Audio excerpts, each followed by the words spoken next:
Hey there, welcome to episode 75 of the FFS Talk audio program. I am your host, Dan Hugo, recording this at about 2 p.m. on Thursday, May 1st, 2025. Today we are going to speak about fragility.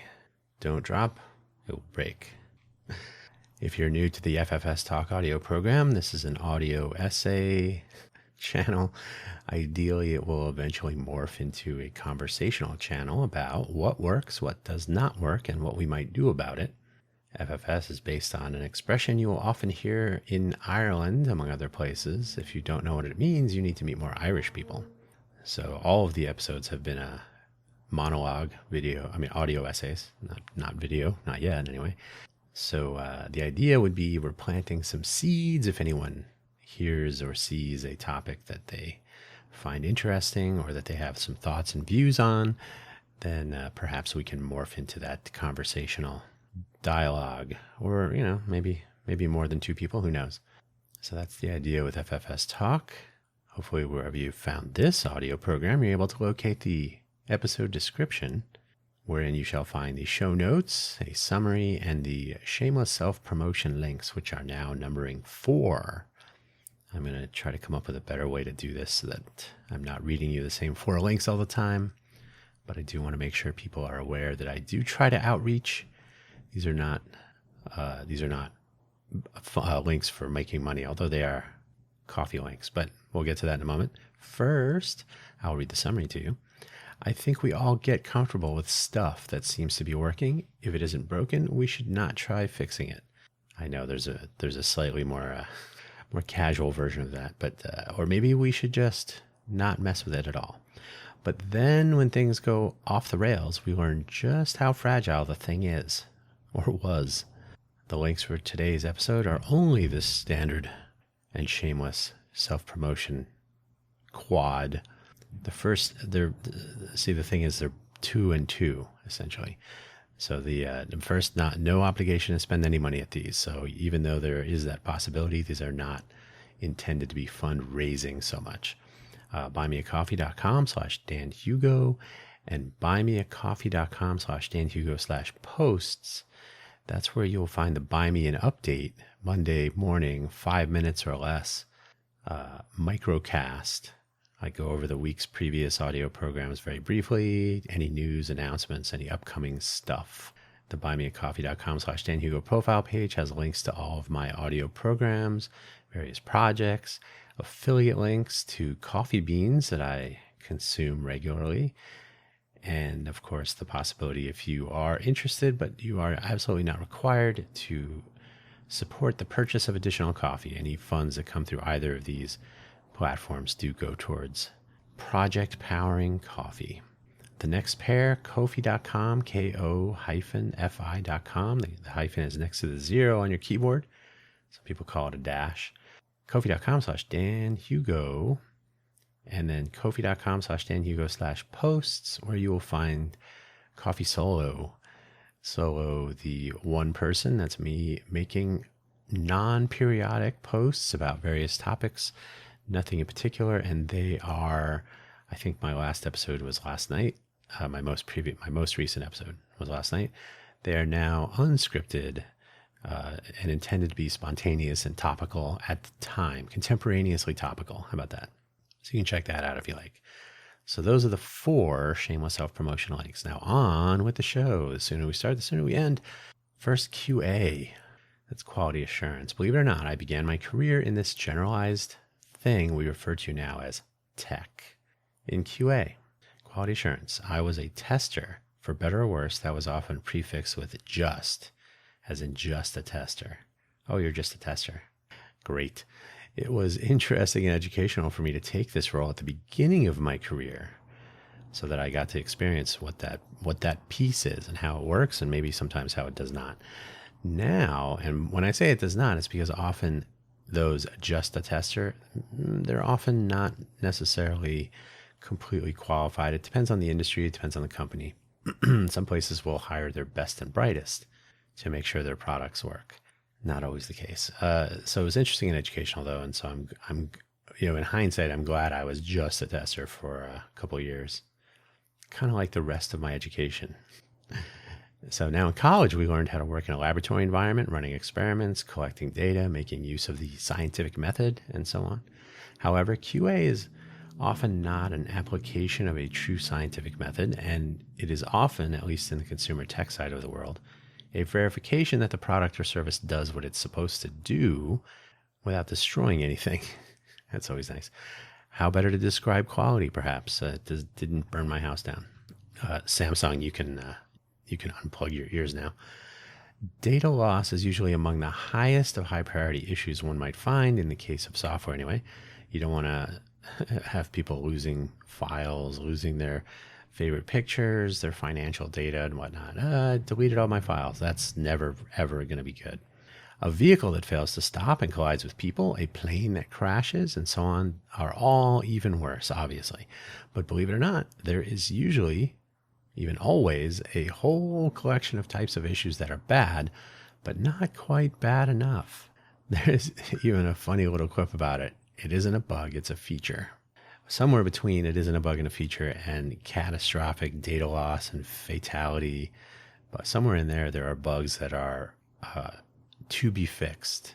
Sometimes they'll be, like in the next version or in the next product spin or what have you. But yeah, it's kind of interesting because fixing problems costs money. So what's the difference between scientific method in a lab and the real world? As I mentioned, we made use of the scientific method in our scientific laboratory work in college. It was academic work. I was never like a research scientist for a biotech or anything like this. And engineering has a collection of best practices and standards and validation and certification schemes and whatnot, maybe approaching a scientific method, or maybe not. Depends. And I'm not denigrating engineers. These are my people. But it's just sometimes process and best practices are not quite as universally. You talk to any scientist in any field, the scientific method is the scientific method. If you talk to a civil engineer building a bridge and a software engineer building a bridge game, they're going to have completely different views on what it means to test a product and to certify what standards they follow and so on. So it's a lot more siloed, I suppose you could say. A lot of different stuff going on for different reasons and practicalities and realities. But it's something to think about. Really, a hypothesis, that is the first step of the scientific method, should be falsifiable. That is, we should be able to prove the hypothesis could be or is incorrect with the same mind as we spend on determining whether it is correct. So falsifiable is a part of true science.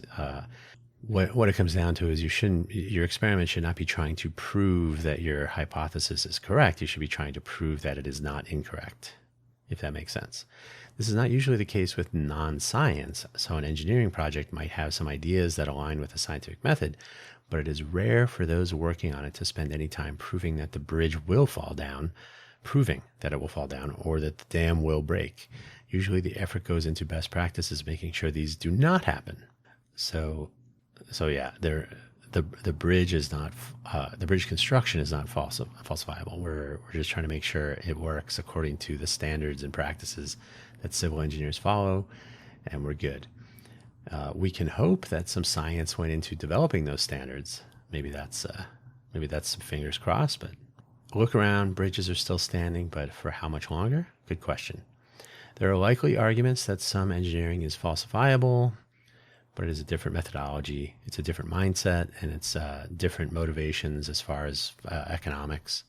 A lot of engineering is done in a product-centric world, not a science-centric world. So it's really about making that bridge usable, building it on time and on budget and all that. Buildings and so on. Buildings designed to tolerate certain things are built, and then the future happens, and new things that were not designed for might impact their future. There is perhaps more overlap with software, though. As it turns out, it is easy to try a great many variations of use case scenarios and parameters, and retries and more automation with software. So this means we can try things that are very unlikely, things that that should never happen. So we could essentially falsify we can prove that the software doesn't work, and we can establish the terms under which that becomes true, right? So I can feed in oversized files. I can create values that are well out of range. I can there's a myriad of possibilities, but we can try them anyway, and we see how the system reacts, maybe even recovers. That's always nice.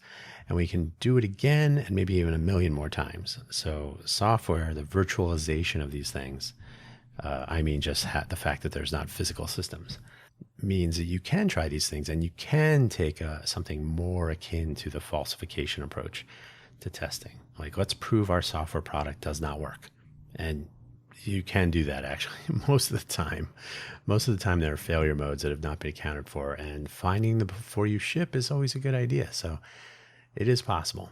But when it is fragile, ideally we find out when something we depend on is actually fragile or easily broken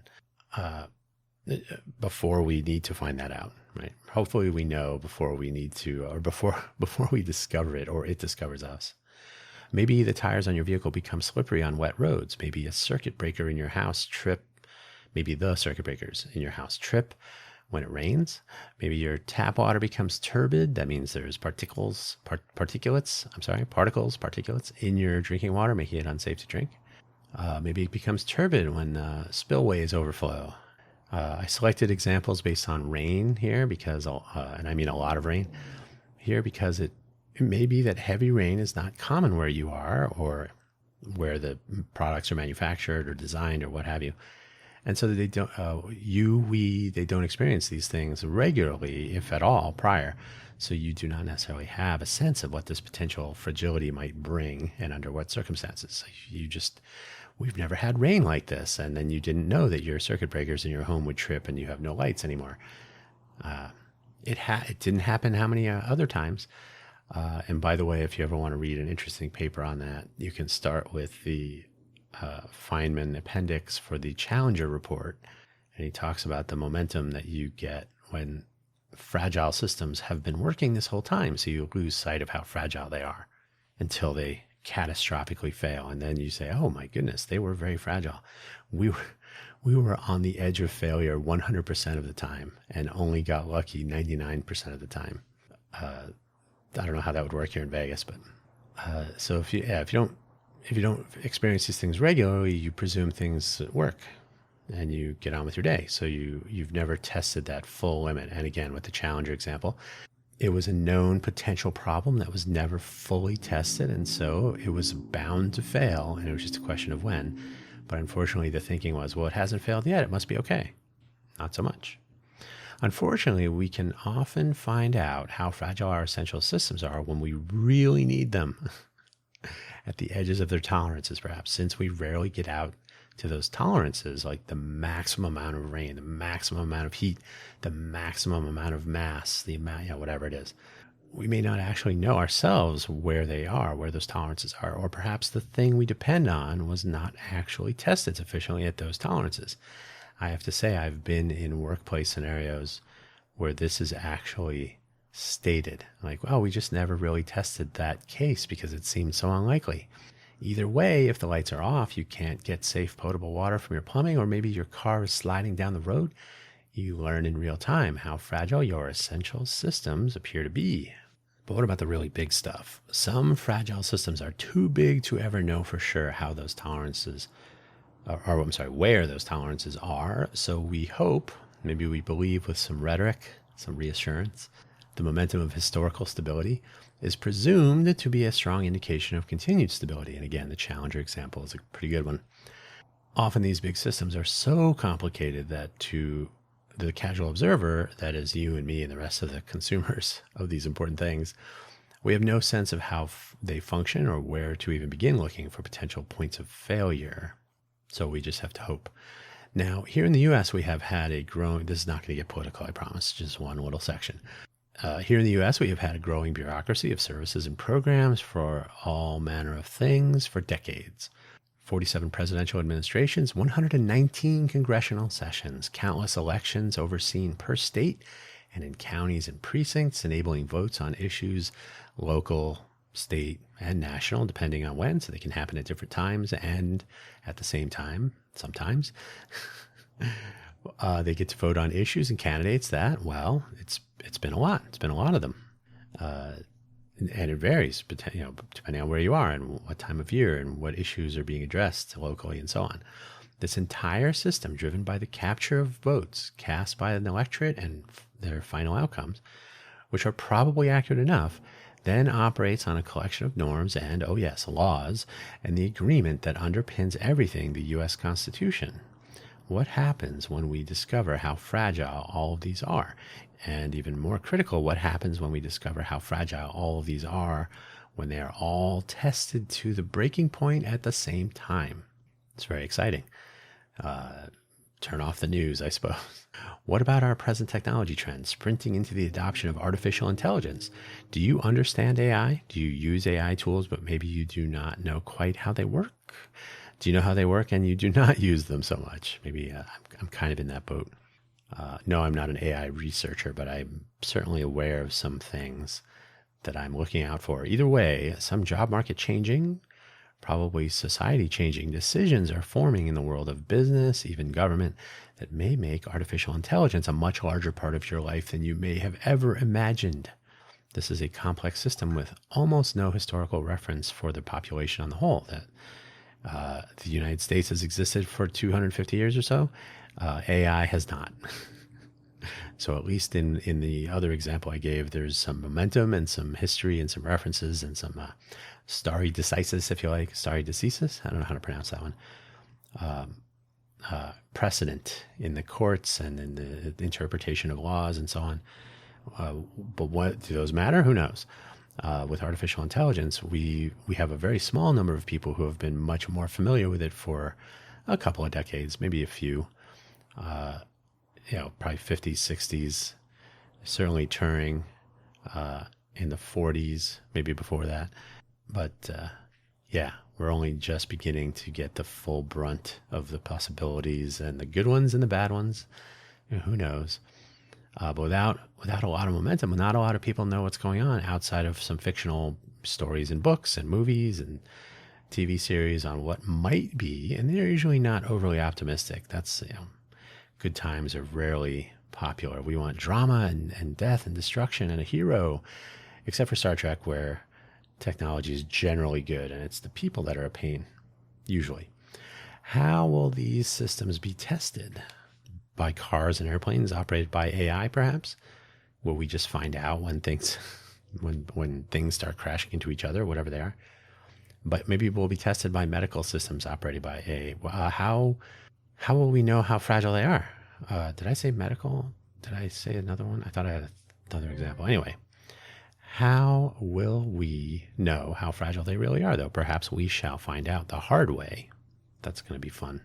So the big picture, these are two giant examples, sort of general areas of example. So something is complicated and complex and really fragile as a government the size of that in the United States, the federal government, and something as generally by the general population unknown, but which is handed so much confidence that we are having this unknown, mysterious technology they're doing work for us, and some are claiming to replace their employees, some of their workforce, with these mysterious tools I guess they have to hope for the best. So there are two giant examples, but generally speaking, it is important to understand the so-called big picture and to understand not only let me fix that real quick here.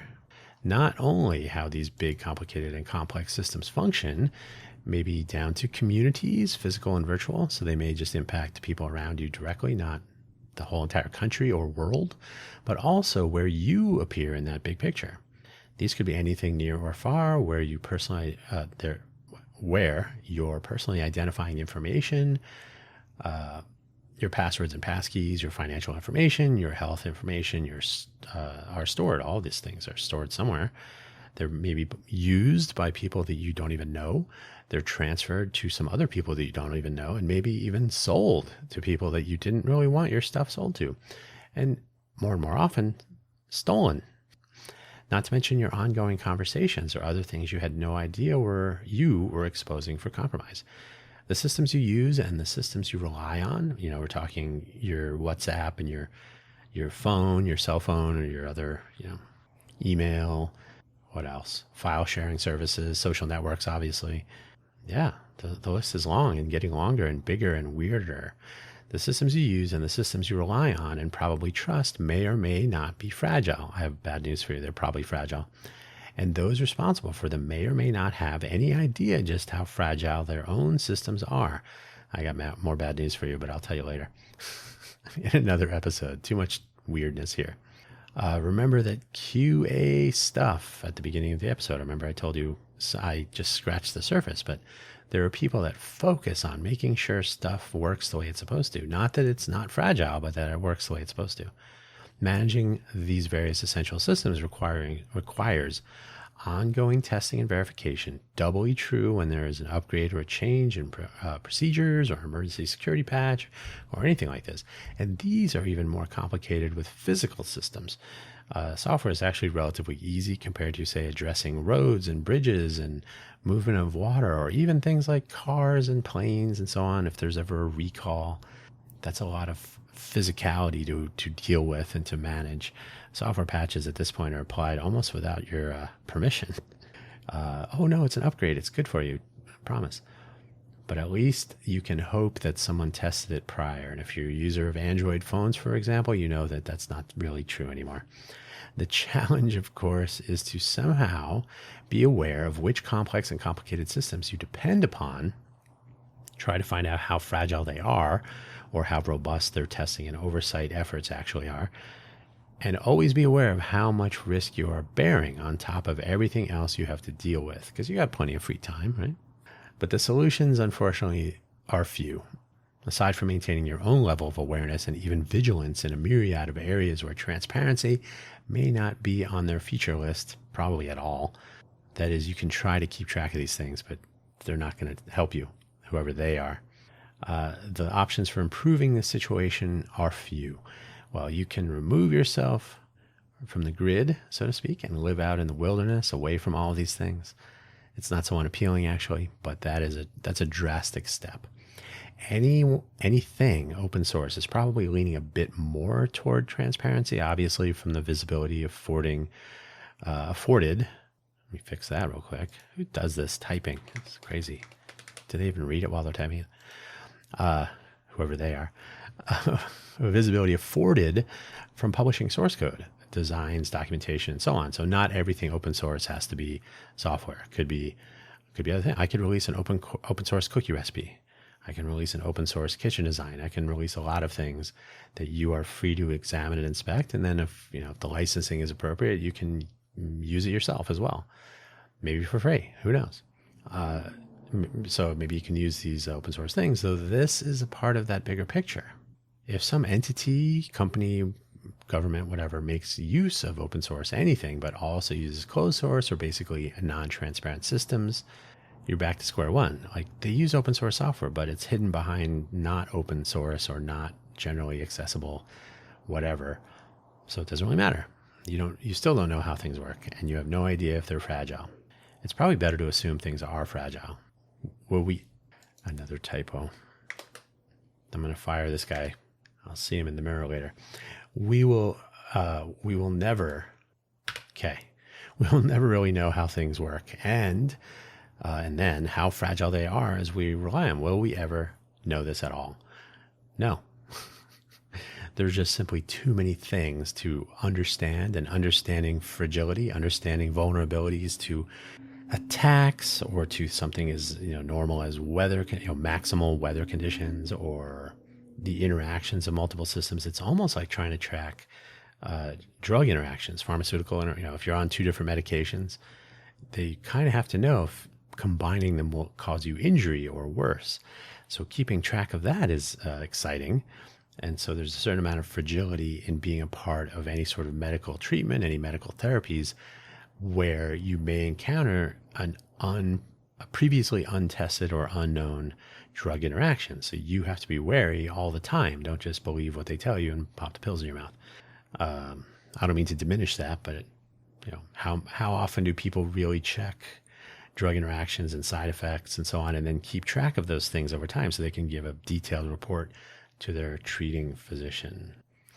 I'm sorry to say this, but unless and until the consequences of fragility are felt and understood, and that's a huge gap there. I know something awful is happening, but I don't know what it is or why. That's not understanding. But until they are felt and understood by vast swaths of a population, and until they, that's we, demand that accountability replaces apathy when it comes to accounting for and addressing fragility, we may need to suffer through failures, small, large, and catastrophic, and then hope for the best. So how long can you hold your breath? Let me start now.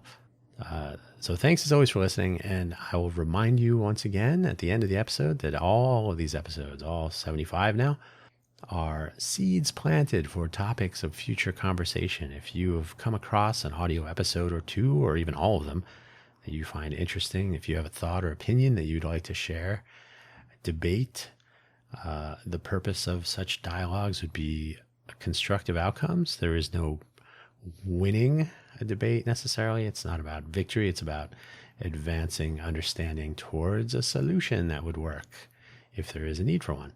So in that context, if you're interested in having that discussion, by all means, reach out. You can always find media@ffstalk.com and via email. And then we'll go from there. We'll see what happens. Thanks again for listening, and we will catch you next week. Bye-bye.